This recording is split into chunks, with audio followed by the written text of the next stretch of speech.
Excited Utterance, the Evidence and Proof Podcast, Episode 139, Nathan Ristuccia, the Pseudo-Theology of Penitent Privilege.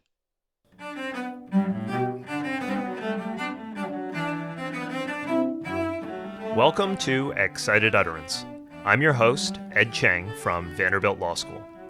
Excited Utterance is your podcast for cutting-edge scholarship and developments in the world of evidence. We bring virtual workshops to you throughout the academic year. This week, our guest is Nathan Ristuccia. Nathan is a fellow at the Institute for Free Speech. He's a recent graduate of Georgetown University Law Center, and until last month, he was a judicial clerk on the U.S. Court of Federal Claims. Our podcast today features Nathan's new article, The Priesthood of All Citizens, on the Pseudo-Theology of Penitent Privilege. It's forthcoming in the Mississippi Law Journal. In it, Nathan discusses the historical origins of the clergy-penitent privilege. As Nathan argues, the clergy-penitent privilege that we know today, which protects communications between a congregant and a clergy member for the purposes of spiritual advice, that privilege is far broader than the original penitent privilege in early 19th century American law. As you might suspect, the privilege had its origins in the Catholic confession rite, and judges in the early Republic limited the scope of the privilege to statements made under exactly such formal rites. My discussion with Nathan touches on these differences, why the privilege evolved in this way, whether it's normatively desirable, and whether we might consider a return to these roots. Nathan, delighted to have you on Excited Utterance. Welcome. Thanks so much, Ed. I'm really happy to be here. Your article, of course, takes this historical look at how the clergy penitent privilege has changed over time. What got you interested in the topic? And maybe more specifically, what led you to look at these old cases and to take the historical approach that you do? Sure. So my background is in medieval history, actually. Before I even came to law, I did medieval history, including legal history. But that is what I started. That's what my original book was on way back in the day. It has nothing to do with law. So I did some work on confession as a ritual and anthropological looks at medieval confession many years ago. And so the confession was always something very interesting to me in that sense, something I had a long pre-legal interest in about how the penitential system actually works and how it evolved over history and connections between the penitential system and secular law. So when I was looking for something to write on evidence law, which I was just brainstorming because I wanted to do something on evidence law because it was such a fascinating topic, the idea of doing something on the connections between evidence law and the penitential system was sort of natural for me. And as I dug into it, I realized there was this whole story out there about the real quite radical shifts that happened to priest-penitent privilege between its origins in early 19th century America and its explosion in popularity in the middle of the 20th century in America. And you begin the article with a discussion of the Smith case from early 19th century America. And I actually think the Smith case, you probably do too, encapsulates the issue very nicely. So let me give you a couple minutes to tell us about Smith and explain why it's important to this story about the evolution or the change in the penitent privilege. Sure. So Smith was the second really crucial case in the development of penitent privilege in America. The earlier Phillips case, which was in 1810, also a New York City case, had established penitent privilege, but it was specifically about a Roman Catholic priest whose particular confession to him was not allowed to be admitted into evidence. So about 7 years later, the Smith case comes up. In the Smith case, there was a feud between two neighbors, one of them stealing walnuts at night from the other neighbor. He wakes up, they get into a fist fight, then guns come out, and one of them ends up shot dead. So then the defendant ends up confessing to his Dutch Reformed pastor while in prison, awaiting trial, and the prosecution attempt to call the Dutch Reformed pastor to testify, because the question at the time was really who did the murder. The question was, was it a murder? Was it self-defense? So they're calling the Dutch Reformed pastor to say, he confessed to me that he had sinned here and that he didn't need to shoot the guy. It was not self-defense, some version of that. We don't actually know because the Dutch Reformed pastor doesn't actually end up saying much when he finally gets called. But the defense, of course, objects. They cite Phillips. They say, no, you can't call this guy. There's no reason why Phillips should be restricted just to Roman Catholics. Everyone has a need for spiritual advice. Everyone who feels a compulsion on their soul to confess and needs comfort should be able to get that from their cleric. And so that should apply here too. And the 3-judge panel says, no, you're totally misreading Phillips. Phillips is not about spiritual advice. It's not that everyone has a need for spiritual advice and thus that's protected. Rather, Phillips is about ensuring substantial equality to Roman Catholics now that we have granted religious freedom in America, to ensure that Roman Catholics, because of their very particular sacramental rules, can be protected. But you, Dutch Reformed, you don't have any rule like that. There's no confession of the Dutch Reformed Church. Therefore, the pastor has to testify. So what's really striking about the case is that in many ways, the defense speaks the standard justification for penitent privilege that is used more or less since Wigmore, and certainly is used in 20th century cases, about some idea that there's an instrumental value to penitent privilege, that people have a natural need for spiritual advice, and that this should apply thus to anyone who has some sort of natural desire to testify or to speak to a spiritual counselor. And that's exactly the rationale that gets completely rejected by the judges and said that, no, that's not what this penitent privilege is about at all. Just to make clear, so what you have here is there are two potential doctrines, one which effectively qualifies the privilege only to cases like confessions in the Catholic Church, and the other one, which, as you say, is a broader, more therapeutic privilege that applies to conversations with clergy members more generally. And the modern one is the broader one. The one you see in the Smith case is the more narrow one. Just to talk about where things have gone, the modern doctrine, how dominant is the therapeutic version of the penitent privilege in modern law? So a lot of the actual state laws have a fairly narrow set of language to them that actually dates back to the early New York laws, which were written quite narrowly and only applied to a small group of denominations that had something similar to Roman Catholic confession, so that they would not apply to the standard Protestant and similar type groups. But courts have, at least since the middle of the 20th century, tended to interpret the language very broadly to reflect the kind of broad vision of penitent privilege that does appear in some other states, particularly the proposed rule of evidence 506, which of course did not pass, but was proposed in the federal rules, had a very broad definition of how penitent privilege should apply, very much a spiritual advice for all people kind of vision. And many courts have interpreted their narrow language in their actual own state statutes to express the same kind of broad vision that the proposed rule had, even though historically that's a misreading of the statute. So I'd like to return to this idea of perspective. So there's narrow and broad, but as you were describing it in Smith, the two privileges are not only different in scope, but very different in outlook, or at least in the theory that backs the privilege. Can you tell us more about that? Yeah, so the broad privilege tends to primarily be justified on instrumental grounds. Now, if you actually look at scholarship, a lot of scholars actually prefer sort of humanistic justifications for the privilege, but courts, at least in Wigmore and middle of the 20th century decisions, have justified the penitent privilege on explicitly instrumental grounds, saying all people have, or at least usually have, some sort of desire to confess and to seek spiritual comfort, and that penitent privilege is more or less equivalent to psychoanalyst privilege, but with a religious cast on it, that they're supposed to achieve the same kind of therapeutic support for the individual.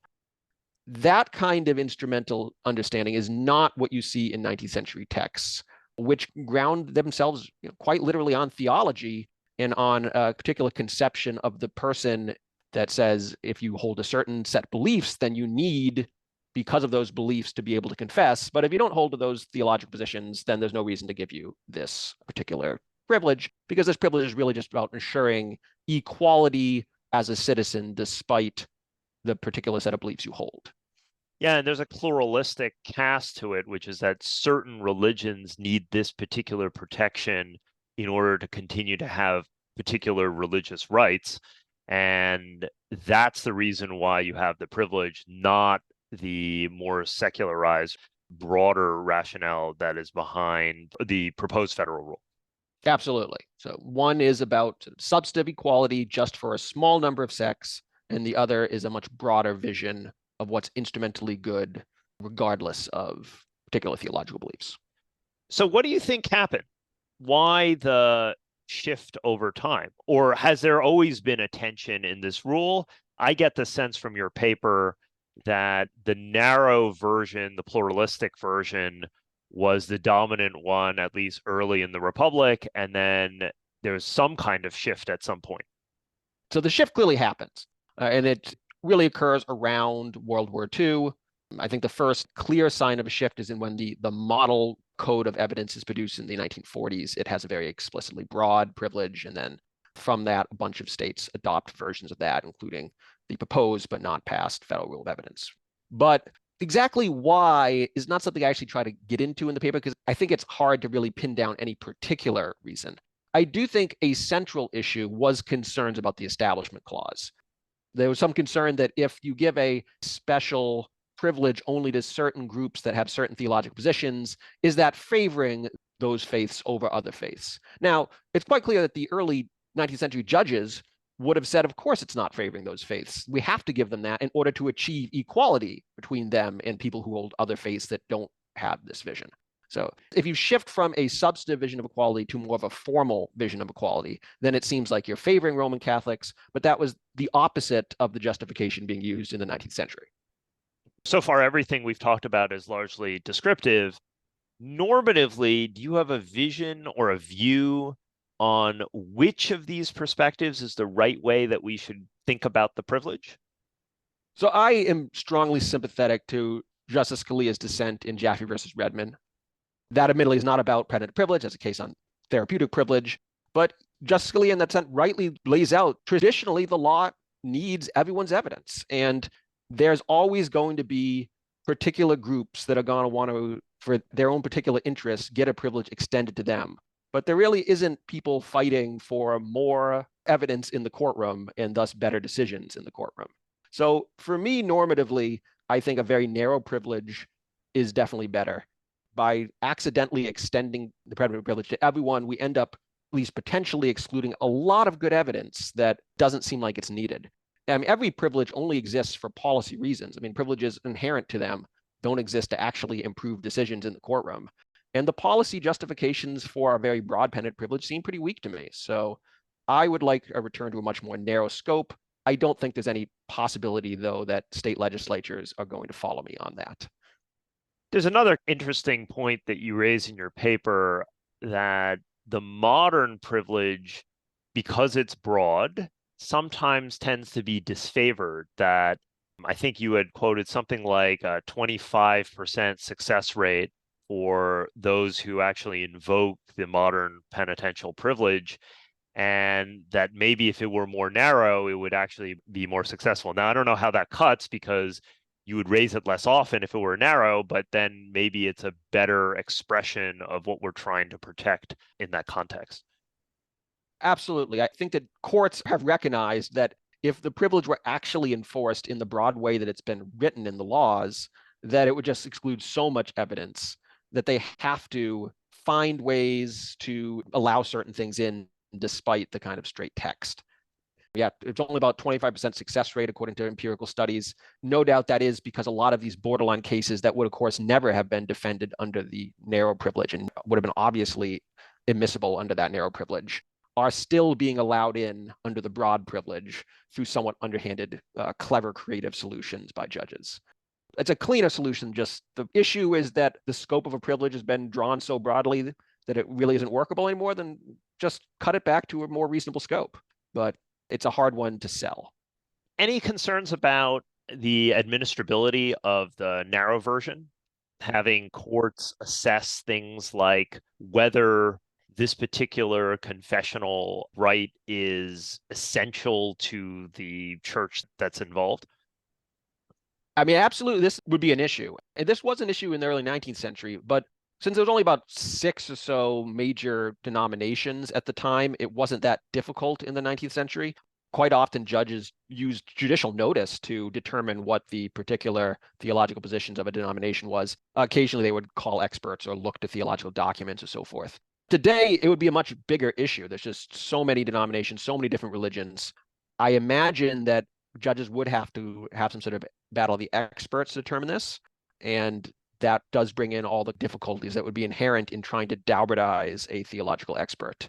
Daubert's really not designed to determine who would be a theological expert or not very well. So perhaps simply to avoid that kind of issue, the more modern broad privilege is necessary. I think it's unfortunate that so much evidence ends up having to be potentially excluded merely because of an administrative problem there. But I can understand the administrative problem might require that. Although it's kind of interesting, we deal with Daubert in every other area of law and seem to poke on nevertheless, but I think I can see that. Final question for you. What are you working on going forward? Any plans to build on this project, or do you have other ongoing projects in the world of evidence? So I think a project on the theological links of 18th century evidence law is the project that I have kind of on the horizon wanting to do. That the evidence law in the Anglo-American tradition arose in kind of the long 18th century at a time when these theological questions were being highly debated, where in America in particular, theology was practically the sole intellectual tradition in 18th century America. Almost all intellectual type books were written by clergymen in 18th century America still. So recognizing that all these issues that we end up debating in evidence law arose with a strong theological valence, which may or may not have been removed, or is often still hiding beneath the debates we have about, oh, this is a religious incompetence, or dying declarations, or jury deliberation with pious perjury and so forth. That these were absolutely central questions that arose with a theological framework with them. And to some extent, that theological framework is still kind of lurking in a slightly secularized form in the background on a lot of these issues. There's a book there that I would love to write if I ever have the time to write it. Well, Nathan, thanks for taking the time to talk to us about the history of the clergy-penitent privilege. Great having you on the show. Thanks so much for having me. One conceptual thread that Nathan's work evokes is how old evidentiary rules are sometimes recast through a more modern lens. A doctrine like the penitent privilege, which apparently had its origins in religious accommodation or religious deference, was recast into a therapeutic, more secular doctrine that looks a lot like the psychotherapist patient privilege. Or take another example.